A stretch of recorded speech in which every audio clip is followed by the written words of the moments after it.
The discovery. Dr. Amelia Chen squinted at the sonar readout, her eyes straining in the dim light of the submersible's cramped interior. Something was wrong with the data. Very wrong. Liam, are you seeing this? She called out to her research partner, who was busy adjusting their descent rate. Liam Donovan glanced over, his brow furrowing as he took in the anomalous readings. That can't be right. We're still a good 1,000 meters above the trench floor. Yet there it was, a massive, geometrically perfect structure jutting up from the abyssal plain of the Mariana Trench. At over 10,000 meters deep, nothing that large should exist down there. Nothing made by nature, at least. Bringing us around for a visual, Liam announced, his voice tight with a mixture of excitement and apprehension. As their submersible, the Nautilus, slowly pivoted, the powerful xenon lights cut through the inky blackness of the deep ocean. At first, there was nothing but the usual barren landscape of the Hadal Zone. Then, emerging from the gloom like a ghost ship, they saw it. A pyramid.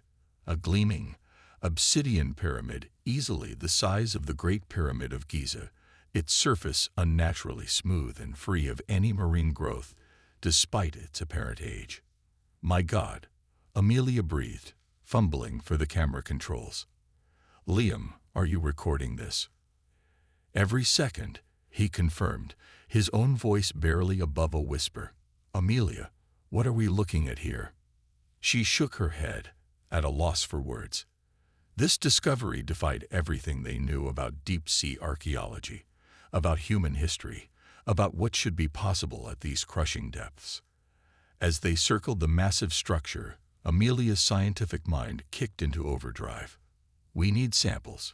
Can we get any closer? Liam nodded, carefully maneuvering the Nautilus towards the base of the pyramid. As they drew near, strange symbols became visible, etched into the black surface. They weren't like any writing system Amelia had ever encountered. The closest analog she could think of were some of the more esoteric mathematical notations she'd seen in theoretical physics papers. There, Amelia pointed, indicating a small protrusion near the bottom edge. Can we get a sample from that? Liam deftly positioned them within range of the submersible's robotic arm. With painstaking precision, he extended the mechanical limb and scraped a small amount of material from the structure into a collection tube. The moment the sample was secured, a low vibration began to emanate from the pyramid. At first, Amelia thought it was just the Nautilus's engines, but the pitch was all wrong. Liam, are you feeling that? She asked, a note of concern creeping into her voice. He nodded, already pulling them back from the structure. Yeah. And I don't like it. We should. His words were cut off as a blinding light suddenly erupted from the pyramid's apex. The beam shot upwards, penetrating the miles of ocean above them with impossible power. Alarms blared inside the Nautilus as their instruments went haywire. The submersible began to shake violently, tossed about like a leaf in a storm. We've lost propulsion, Liam shouted over the cacophony. Emergency ballast release. Now.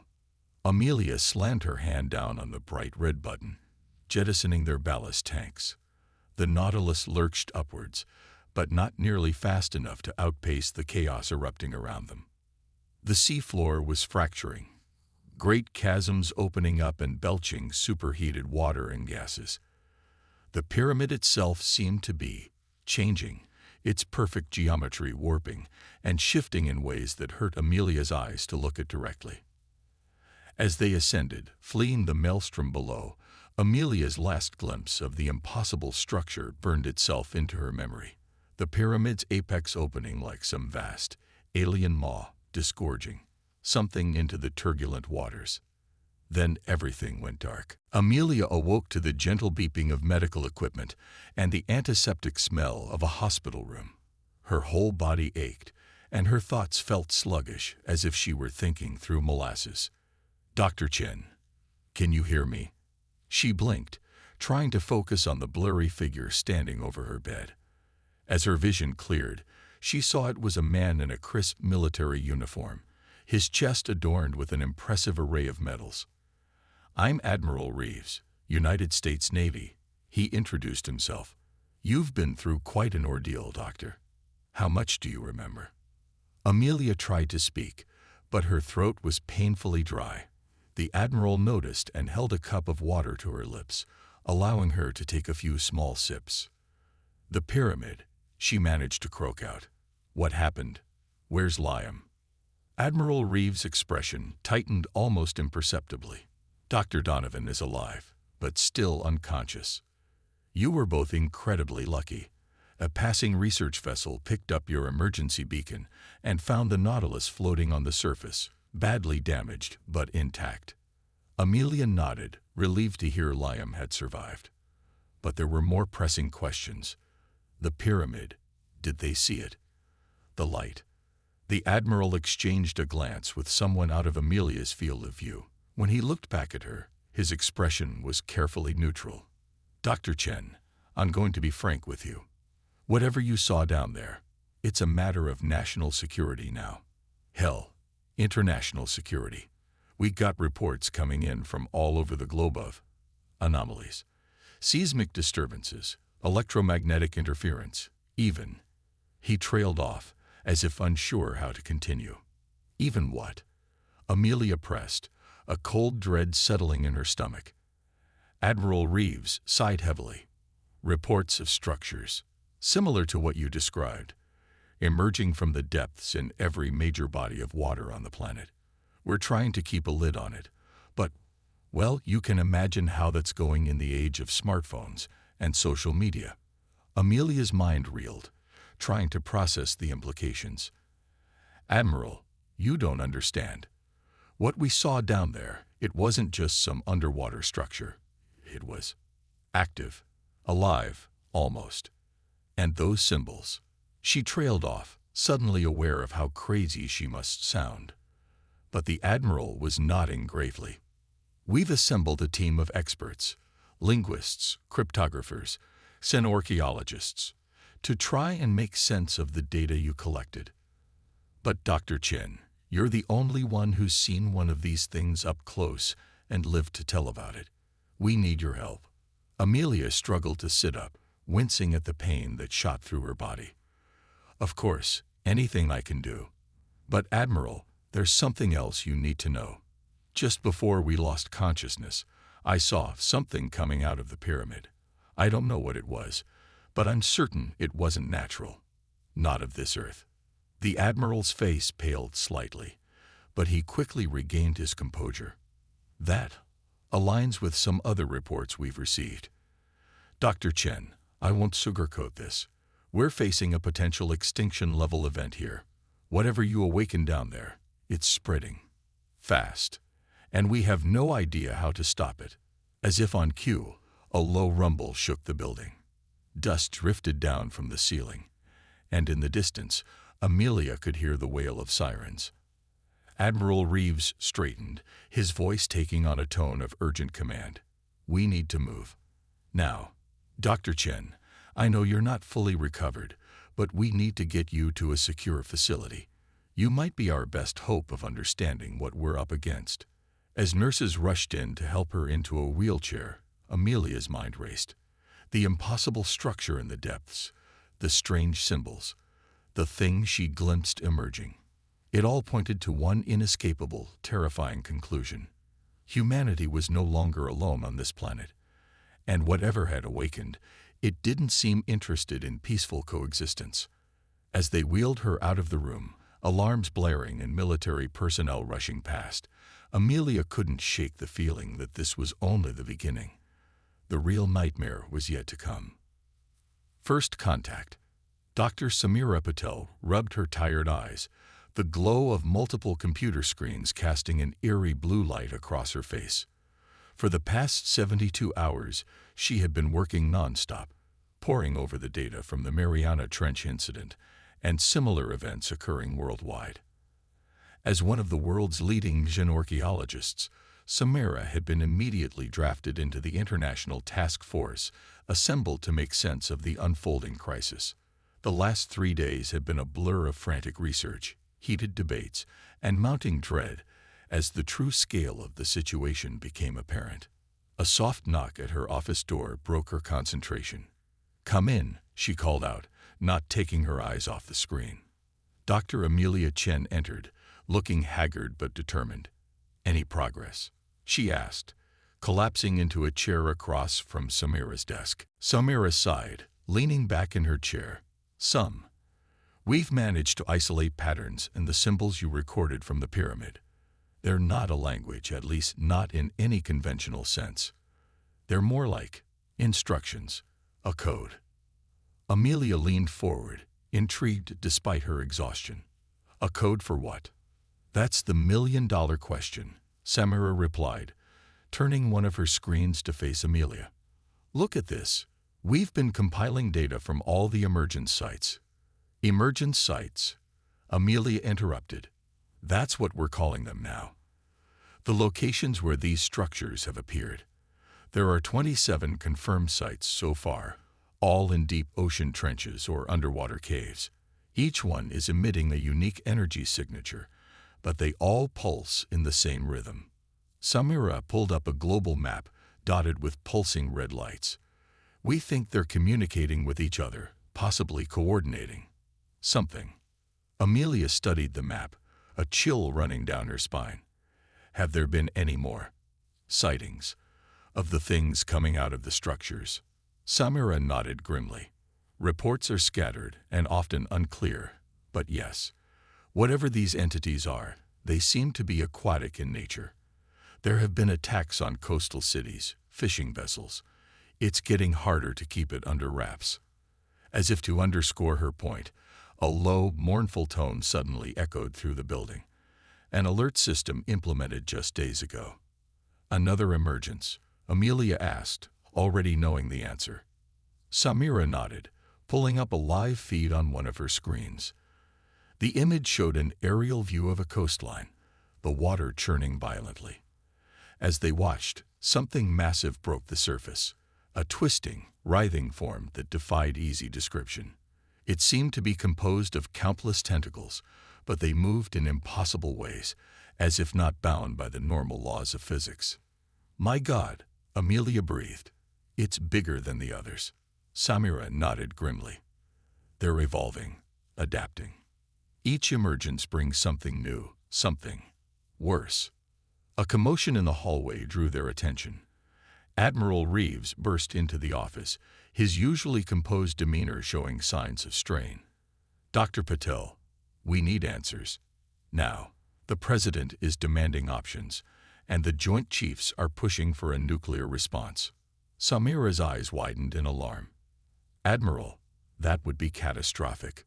We don't know nearly enough about these entities or the structures. A nuclear strike could accelerate whatever process is underway or worse, provoke retaliation on a scale we can't even imagine." The Admiral ran a hand through his graying hair. "I know, Doctor, but we're running out of time and conventional options. These attacks are escalating, and panic is spreading. If we can't find a way to communicate with them or stop their advance." He left the thought unfinished, but the implication was clear. Humanity was facing an existential threat, and desperation was setting in. Amelia, who had been quiet during this exchange, suddenly straightened. "Wait, the sample." Both Samira and the Admiral turned to her. "What sample?" Reeves demanded. "From the pyramid in the Mariana Trench," Amelia explained, her words coming faster as the idea took shape. "We collected a small sample just before everything went to hell. It should still be in the Nautilus's sample storage." Samira's eyes lit up with understanding. "Of course, if we can analyze the material composition of the structures themselves, it might give us insight into their purpose, their weaknesses." Admiral Reeves was already reaching for his secure phone. "I'll have the Nautilus and all its contents transferred here immediately. How long will you need to analyze it?" Samira did some quick mental calculations. "With the equipment we have here, maybe 48 hours for a preliminary analysis. But Admiral, I can't guarantee." "You have 24. Reeves cut her off. "Make it happen, doctors. The fate of humanity may well rest on what you discover. As the Admiral strode out, already barking orders into his phone, Amelia and Samira exchanged a look of grim determination. They both knew the stakes couldn't be higher. "I'll prep the lab," Samira said, already moving towards the door. Amelia nodded, following close behind. "I'll review my notes from the initial discovery. There might be something we missed, some detail that could be crucial." As they hurried down the hallway, the building shook with another distant explosion. The attacks were getting closer. Time was running out. 18 grueling hours later, Samira stood before a room full of military brass and government officials, her hands shaking slightly as she prepared to deliver her findings. Amelia sat in the front row, offering a reassuring nod. "Ladies and gentlemen," Samira began, her voice steady despite her nerves, "what we've discovered is unprecedented. The sample from the Mariana Trench structure is composed of elements that by all rights shouldn't exist." She pulled up a complex diagram on the large screen behind her. "The atomic structure of this material violates several fundamental laws of physics as we understand them. It's as if it's not entirely present in our dimension." A murmur ran through the room. Admiral Reeves leaned forward. "What exactly are you saying, Doctor?" Samira took a deep breath. "Based on our analysis, we believe these structures, and the entities emerging from them, are extradimensional in nature. They don't just come from another world. They come from another reality altogether." The room erupted in a cacophony of voices, some skeptical, others alarmed. Samira raised her hands for quiet. "There's more," she continued once the noise had died down. "We've managed to partially decode the symbols Dr. Chen recorded. They're not just a language or a code. They're a key." She nodded to Amelia, who stood up and joined her at the front of the room. "The structures aren't just portals," Amelia explained, picking up the thread. "They're more like beacons. The symbols are activating something that was already here, dormant beneath the Earth's oceans for, we don't know how long. Millions of years, maybe longer." A general in the front row scoffed. "Are you seriously suggesting some kind of ancient alien invasion?" Samira and Amelia exchanged a glance. "Not alien," Samira said quietly. "At least, not in the way you're thinking. Our analysis suggests that these entities, they're as much a part of Earth's history as we are, maybe more so." The room fell silent as the implications sank in. Admiral Reeves was the first to speak. "So how do we stop them?" Samira's expression was grim. "That's the problem, Admiral. We're not sure we can. At least, not with any technology or weapons currently at our disposal." "However," Amelia interjected, "we have discovered something else, something that might give us a fighting chance." She nodded to Samira, who pulled up a new image on the screen. It showed a complex DNA strand, unlike anything the assembled officials had seen before. "This," Samira explained, "is Dr. Chen's DNA. But look here." She zoomed in on a particular section. "This sequence, it's not human. At least, not entirely. It bears similarities to genetic markers we found in the sample from the Mariana Trench." The implications hung in the air, unspoken but understood by all. Whatever these entities were, humanity shared some connection with them. A connection that, just maybe, could be the key to their salvation. As the room erupted into frantic discussion, Amelia and Samira shared a look of cautious hope. They had taken the first steps towards understanding their enemy. Now, the real work would begin. The future of humanity hung in the balance, and the clock was ticking. The invasion begins. The sky over New York City was on fire. Captain Sarah Rodriguez gripped the controls of her F-35 fighter jet, sweat beading on her forehead, despite the cool air of the cockpit. All around her, chaos reigned. The impossible creatures that had emerged from the depths now filled the air, their tentacles writhing as they grappled with skyscrapers and swatted helicopters from the sky like flies. "Thunder Leader to all units," she barked into her comm. "Form up on me. We're making another pass." Acknowledgements crackled over the radio as her squadron fell into formation. They had been in the air for hours, their weapons proving frustratingly ineffective against the invaders. Conventional missiles seemed to pass right through the creatures, as if they weren't fully present in this reality. As they dove towards the largest of the entities, a massive, shimmering form that defied description, Sarah's mind flashed back to the briefing they'd received just days ago. Dr. Patel's words echoed in her memory. They're extra-dimensional. Our weapons, our very understanding of physics, it all falls short.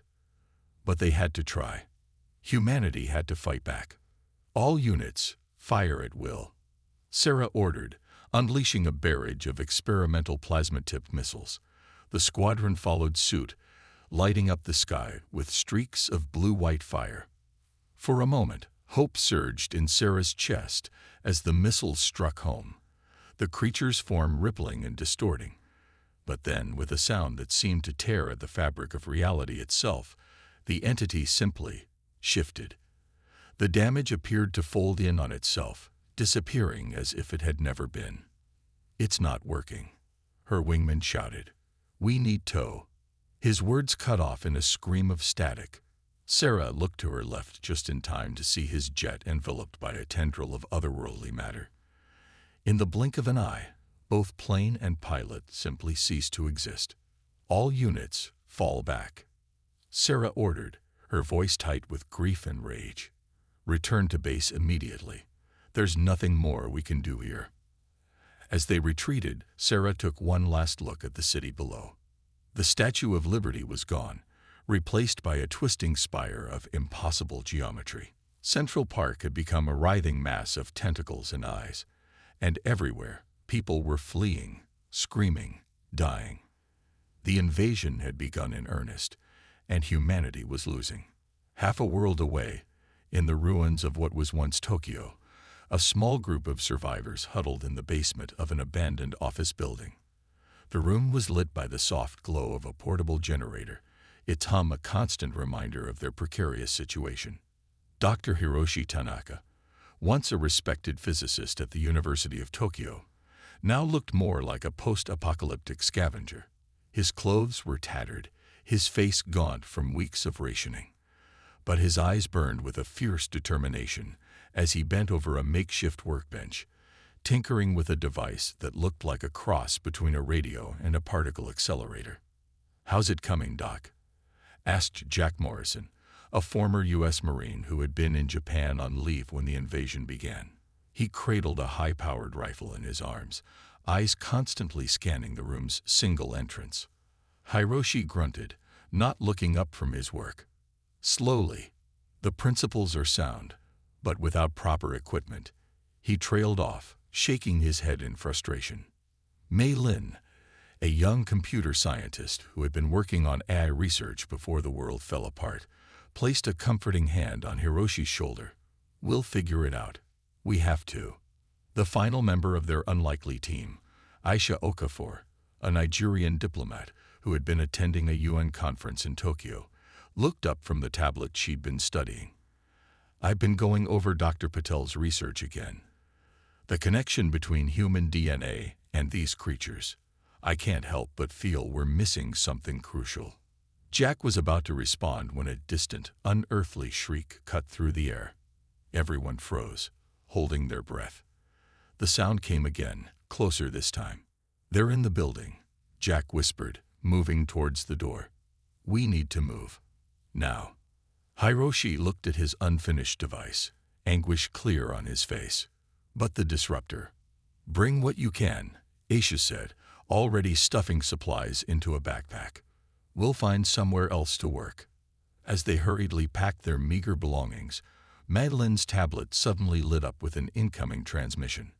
Her eyes widened as she read the message. "It's from the Resistance Network," she said, her voice a mixture of excitement and disbelief.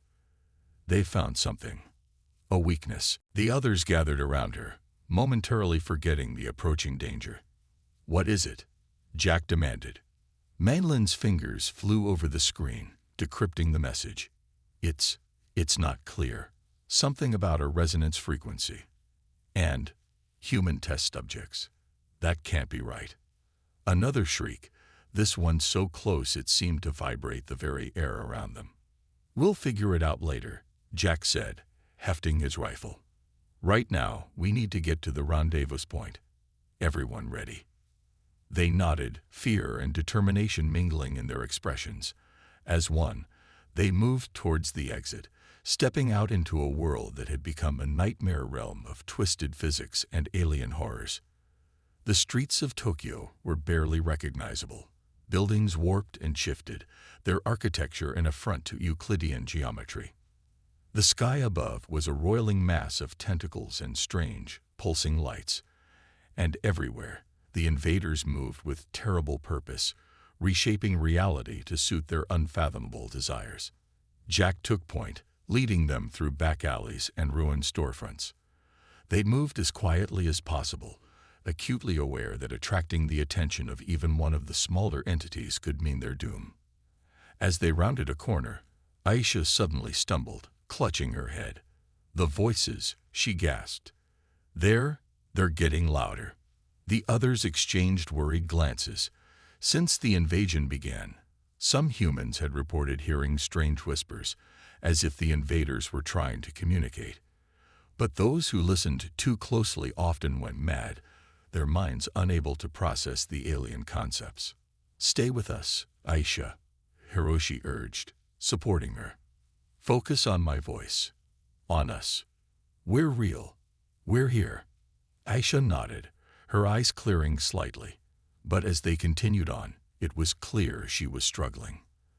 They were halfway to the rendezvous point when disaster struck. A massive tentacle, easily the size of a subway train, suddenly burst through the street in front of them. It writhed in the air for a moment before slamming down, cutting off their escape route. Back! Jack shouted, opening fire. His bullets seemed to have no effect, passing through the tentacle as if it were made of smoke. They turned to retreat, only to find their path blocked by a shimmering, vaguely humanoid figure. It stood at least 3 meters tall, its form constantly shifting and changing. Where its face should have been, there was only a swirling vortex of colors no human eye was meant to see. Mi-Lin screamed, the sound quickly cut off as tendrils of otherworldly matter reached for her. Jack tried to pull her back, but it was like fighting against a tide of unreality. Just as all seemed lost, Aisha stepped forward. Her eyes were wide, unfocused, but her voice was strong as she began to speak in a language none of them recognized. The sounds she made seemed to twist in the air, forming impossible shapes. The entity paused, its reaching tendrils hesitating. For a moment, it seemed to consider Aisha, tilting its non-existent head as if listening. Then, with a sound like reality tearing, it simply folded in on itself, disappearing as if it had never been there. The massive tentacle blocking their path also retreated, pulling back into the ground with a sound like mountains groaning. For a long moment, no one moved. Then Aisha collapsed, unconscious but breathing. What just happened? Mi-Lin asked, her voice shaking. Hiroshi knelt beside Aisha, checking her vitals. I think she communicated with it. Somehow. Jack hefted Aisha into his arms. We'll figure it out later. Right now, we need to get to that rendezvous. Whatever the resistance has found, whatever Aisha just did, it might be our only hope. As they resumed their journey through the alien-warped streets of Tokyo, each of them knew that the world had changed irrevocably. The invasion wasn't just a battle for territory or resources. It was a war for the very nature of reality itself. And somehow, improbably, they had just struck their first real blow against the invaders. A small victory, perhaps, but a victory nonetheless. As the sky churned above them, and reality itself seemed to warp and twist, they pressed on, towards answers, towards hope, and towards humanity's last, desperate stand against the cosmic horrors that threatened to unmake everything they had ever known. Uncovering the truth, the underground facility hummed with activity, a stark contrast to the ruined world above. Dr. Samira Patel stood before a holographic display, her eyes darting between complex equations and 3D models of DNA strands. Around her, a team of the world's remaining top scientists worked feverishly, each focused on a different aspect of the cosmic puzzle that threatened to unmake reality itself. Dr. Patel, a young researcher, burst into the room, out of breath. "The Tokyo team. They've arrived." Samira's head snapped up. "Bring them in immediately." Moments later, Jack Morrison strode into the lab, supporting a still weak Aisha Okafor. Behind them came Hiroshi Tanaka, clutching his half-finished device, and Mei Lin, her tablet held protectively against her chest. "Report," Samira demanded, her usual academic demeanor replaced by the urgency of their situation. Jack quickly recounted their harrowing journey and Aisha's inexplicable ability to communicate with the invaders. As he spoke, Samira's eyes widened, her mind racing with the implications. "This changes everything," she murmured. Turning to one of her assistants, she barked, "Get Dr. Chen in here now. And prep the genomic sequencer." As the lab burst into renewed activity, Samira turned back to the Tokyo team. "What you've experienced, what Aisha did, it confirms a theory we've been working on. But the full truth, I fear, is far more complex and terrifying than we imagined." Before she could elaborate, Dr. Amelia Chen rushed into the room, her face pale with excitement and dread. "Samira, the results from the latest deep-sea core samples. You need to see this." The two scientists huddled over a computer terminal, their hushed voices filled with a mixture of awe and horror. Finally, they turned back to the group, their expressions grave. "We've been looking at this all wrong," Amelia began. "These invaders, these aliens, they're not invading at all. They're coming home." A stunned silence fell over the room. It was Hiroshi who finally found his voice. "What do you mean, coming home?" Samira took a deep breath. "The core samples, combined with our analysis of the alien structures and Aisha's DNA, tell a story that rewrites everything we thought we knew about Earth's history and humanity's origins." She gestured to the holographic display, which now showed a timeline stretching back billions of years. Life on Earth didn't evolve solely through natural selection as we understood it. It was engineered, guided by them. The display zoomed in on a double helix, portions of it highlighted in pulsing red. "We all carry traces of their genetic code, dormant sequences that we never understood, until now." "Are you saying we're part alien?" Mei Lin asked, her voice barely above a whisper. Amelia nodded grimly. "In a sense, but it's more complex than that. These entities, they exist across multiple dimensions. What we're seeing, what's invading our world, is just a small part of their true form projecting into our reality. Millions of years ago," Samira continued, "they seeded Earth with the building blocks of life. But not just any life. Life that could eventually evolve into beings capable of perceiving and interacting with higher dimensions." Bus. The implications hung heavy in the air. Jack was the first to voice what they were all thinking. "So we're what?" "Some kind of science experiment." "More like children," Amelia said softly. "Offspring, created to bridge the gap between their reality and ours. The structures, the invasion. It's not an attack. It's a harvest. They're here to collect what they've grown." Aisha, who had been silent until now, suddenly spoke up. "The voices, they're not trying to communicate. They're trying to awaken something inside us." Samira nodded. "Exactly. The dormant alien DNA in our genes. It's not just a remnant. It's a key. A way for us to access abilities and perceptions beyond normal human limits." "Aisha, when you spoke to that entity in Tokyo, you weren't speaking the language. You were directly manipulating reality on a quantum level." The room fell silent as everyone grappled with the enormity of what they'd learned. Their entire understanding of human history, of their very existence, had been upended. Hiroshi was the first to shake off the shock. "This is overwhelming. But how does it help us stop them?" Even if we're their children, they're still destroying our world, our reality. Amelia's expression hardened. That's the crux of it. We're not meant to stop them. We're meant to join them, to transcend our current form and become like them. Those who can't or won't. She left the thought unfinished, but the implication was clear.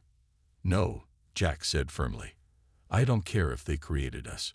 This is our world, our reality. We have to fight. Samira nodded, a spark of determination in her eyes. Agreed. And now that we understand the truth, we might have a chance. Hiroshi, your disruptor device. With this new knowledge, we might be able to complete it, to create a weapon that can affect them on a quantum level. Mei Lin's eyes lit up with sudden inspiration. And if we can access these dormant abilities, like Aisha did, we might be able to fight them on their own terms, Amelia finished. As the scientists began to excitedly discuss theories and potential strategies, Aisha quietly slipped away from the group. She found a quiet corner of the lab and closed her eyes, focusing on the strange new sensations coursing through her mind. The voices were clearer now, less alien. She could almost understand them. Almost see. Her eyes snapped open with a gasp. In that brief moment of clarity, she had glimpsed something. A vision of Earth, but not as it was now. Earth as it could be. As it was meant to be. A world where the barriers between dimensions had crumbled. Where reality itself was fluid, malleable. Where humanity had evolved into something more. It was beautiful. Terrifying. And somehow, deep in her transformed genes, Aisha knew it was inevitable. As she rejoined the group, now buzzing with renewed purpose and hope, Aisha kept her vision to herself. They would fight, of course. It was human nature to resist change, to cling to the familiar. But as the others planned their defense of humanity, Aisha's mind turned to a different question. In a war for reality itself, who truly deserves to win? The fate of two worlds, the human and the alien, hung in the balance. And the line between them, Aisha now realized, was far blurrier than anyone had imagined. Humanity's last stand. The sky above what was once Manhattan roiled with impossible colors, reality itself seeming to tear at the seams. At the heart of the maelstrom, a massive structure pulsed with eldritch energy, the focal point of the invasion, a gateway between dimensions. On the ground, a small team made their final preparations. Dr. Samira Patel checked the settings on Hiroshi's completed quantum disruptor, now scaled up and mounted on a mobile platform. Beside her, Dr. Amelia Chen made adjustments to a series of devices attached to the team's specially designed suits, technology designed to awaken and amplify the dormant alien DNA within them. Jack Morrison, his face grim with determination, ran through weapons checks with a squad of elite soldiers. These weapons, hybrid creations of human ingenuity and recovered alien technology, were humanity's last hope against the cosmic horrors that threatened to unmake their world. Mei Lin sat cross-legged on the ground, her eyes closed in concentration as she interfaced with what remained of Earth's satellite network. In her mind's eye, she could see the global battle unfolding, pockets of human resistance fighting desperately against the tide of unreality that swept across the planet. And Aisha Okafor. Aisha stood apart from the others, her gaze fixed on the swirling vortex above. Since her revelation in the lab, she had changed. Her eyes now held a depth that seemed to peer into other dimensions, and an aura of otherworldly energy shimmed around her. "It's time," Samira announced, her voice cutting through the tension. Everyone remembered the plan. We fight our way to the central structure. Hiroshi's disruptor should create a temporary weakness in their dimensional barrier. That's when we strike. Jack nodded, hefting his weapon. And if we fail, then humanity falls, Amelia said simply, and Earth becomes theirs completely.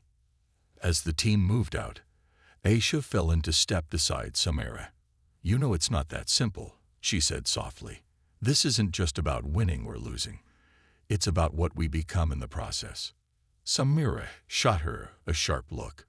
"We do what we must to survive, to preserve our world, our reality." But at what cost? Aisha pressed. You've seen the data, felt the changes in yourself. Can you honestly say we're still entirely human? That the world we're fighting for hasn't already been irrevocably changed? Before Samira could respond, the first wave of entities descended upon them. Writhing tentacles and impossible geometries filled the air, reality warping around them. Contact! Jack shouted, opening fire. Beams of energy lanced out from his weapon, tearing holes in space-time itself. Where they struck the entities, bits of alien flesh simply ceased to exist, banished to some other dimension. The battle was joined in earnest. Mylin's eyes glowed with an unnatural light as she reached out with her mind, interfacing directly with the alien technology around them. Under her guidance, pieces of debris rose into the air, forming a swirling barrier against the cosmic onslaught. Hiroshi worked furiously at the controls of his disruptor, firing pulses of energy that momentarily stabilized reality in small pockets, allowing the team to advance. But for every entity they banished or subdued, two more seemed to take its place. As they fought their way towards the central structure, Amelia felt something awakening within her. The dormant alien DNA, activated by the devices she created, surged through her system. Suddenly, she could see beyond the veil of normal reality. The entities weren't just monsters. They were beautiful in their own terrible way. Constructs of pure thought and energy, existing across multiple dimensions simultaneously. We're approaching the focal point, Samira called out. Hiroshi, prepare for maximum output. But as they neared their goal, the resistance intensified. A massive entity, larger than any they'd encountered before, materialized before them. It was a swirling mass of tentacles and eyes, each movement distorting the fabric of space-time around it. Jack and his soldiers opened fire, but their weapons seemed to have no effect. The entity lashed out, its tentacles passing through solid matter, as if it were smoke. Two soldiers screamed as they were enveloped, their bodies twisting and changing before simply winking out of existence. Fall back, Jack ordered, but there was nowhere to retreat to. They were surrounded, the very air around them alive with alien presence. In that moment of desperation, Aisha stepped forward. Her eyes blazed with otherworldly energy, her voice resonating with power that shook the air itself. She began to speak, but the sounds that emerged were unlike any human language. They were concepts given form, ideas that reshaped reality as they were uttered. The massive entity paused, its writhing form stilling as it seemed to listen. Then, to everyone's shock, it responded. The air shimmered with meaning, concepts too vast for human minds to fully comprehend. What's happening? Samira demanded, her scientific mind struggling to process what she was seeing. Aisha turned to them, her eyes filled with a mixture of wonder and sadness. They're not here to destroy us, she said. They're here to complete us, to help us take the next step in our evolution. But they didn't understand, didn't realize that in doing so, they were unmaking everything we are. The entity pulsed, and suddenly they could all understand. Images and ideas flooded their minds. The history of Earth, the seeding of life, the long, patient wait for consciousness to evolve. The joy of creators seeing their creation achieve sentience, and the desire to welcome that creation home, to share with them the wonders of a multidimensional existence. But they also felt the entity's growing comprehension of what their arrival had done. The destruction, the terror, the loss of the very things that made humanity unique. We have a choice, Aisha said, her voice echoing strangely. We can fight, try to drive them back. Maybe we'd even succeed. Or what? Jack demanded, his weapon still raised. Or we can show them a third way, Amelia said suddenly, understanding dawning in her eyes. Neither full transcendence nor complete rejection, a balance. Samira nodded slowly, her scientific mind racing with possibilities, a controlled merger of our realities, allowing humanity to grow, to evolve, but at our own pace, to learn to exist in multiple dimensions without losing our connection to this one. The entity pulsed again, and they felt its agreement, its willingness to try this new approach. Aisha turned to the team, her form now shimmering with the same energy that surrounded the aliens. "It will take all of us," she said. "Every human on Earth, awakening to their true potential, learning to shape reality itself. It won't be easy. It won't be fast. But it's a future where humanity survives, where we become something more, without losing who we are." One by one, the team lowered their weapons. Jack was the last, his soldier's instincts warring with the new understanding that filled him. Finally, he too stood down. "So what now?" he asked. Aisha smiled, and in that smile, they saw the future, countless possible futures, spreading out across dimensions. "Now," she said, "we begin again. We learn. We grow. We become what we were always meant to be." As one, the team turned to face the swirling vortex that had been their enemy just moments before. Now, it represented possibility, potential, a new chapter in the story of humanity. Aisha raised her hand, and the others followed suit. As their awakened DNA resonated with the energies around them, they felt reality shift. The destruction began to reverse. The aliens, no longer invaders but partners, helped to stabilize the merging realities. Across the globe, humanity awakened to a new existence. It would take years, generations, even, to fully understand and adapt to their new multidimensional nature. There would be challenges, setbacks, moments of fear and doubt. But as the team stood there on the brink of a new era, they knew that humanity had taken its first steps into a larger universe. They had faced annihilation and instead found transcendence. Not an ending, but a new beginning. The cosmic dance continued, and humanity had finally learned the steps.